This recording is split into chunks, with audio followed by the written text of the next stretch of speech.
plenty of other times in my life when I've thought I'm suffocating. There were the claustrophobic, desperate years, so many of them, when I felt trapped. The lead singer of one of the biggest heavy metal bands on the planet, and yet too frightened to tell the world that I was a gay man. I used to lie awake at night, worrying and wondering. What would happen if I came out? Would we lose all our fans? Would it kill Judas Priest? That fear and angst took me to some very dark places. It was hard to breathe when I was deep in the shit pit of alcoholism and addiction. It was hard to breathe when I was pinballing between doomed relationships with men who did not even share my sexuality.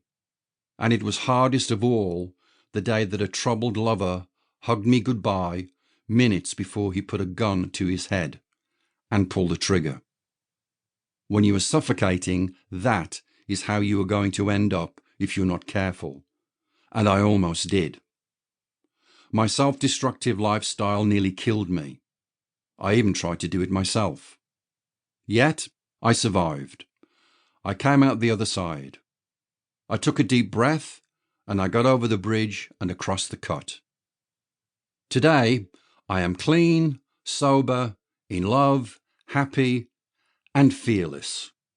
I am living an honest life, and that means that nothing and nobody can hurt me anymore.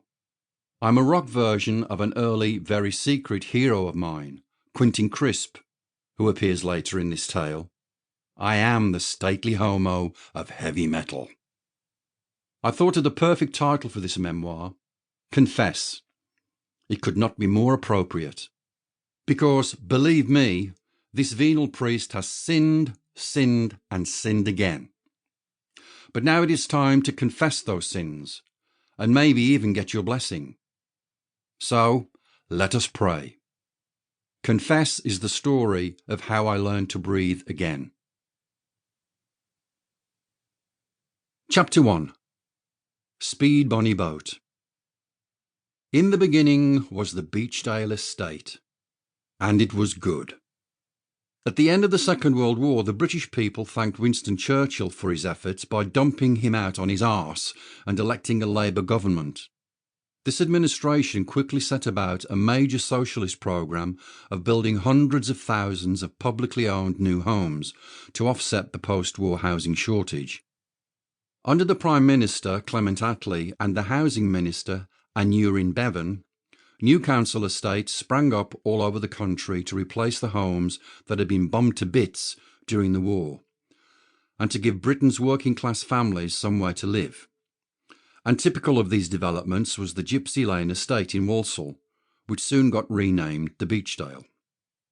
A 15-minute walk from Walsall town centre and 10 miles north of Birmingham, the Beechdale was built, gleaming new, on industrial wasteland at the start of the 50s. For the first 2 decades of my life, it was my crucible. It was the centre of my world, my hopes, my dreams, my fears, my triumphs, my setbacks. Yet, funnily enough, I wasn't born there. After my mum and dad, Joan and Barry Halford, married in March 1950, they lived with my mum's parents in Birchall's, Walsall. It was a tiny house, so when Mum got pregnant with me, she and my dad moved in with Mum's sister, Gladys. Gladys and her husband, Jack, in Sutton Coldfield, on the way to Brum, as we black country folk call Birmingham. I was born on August the 25th, 1951, and christened Robert John Arthur Halford. Arthur was a name that ran in the family. It was my dad's middle name and my granddad's first name. Granddad's middle name was Flavel. I'm pleased I didn't inherit that.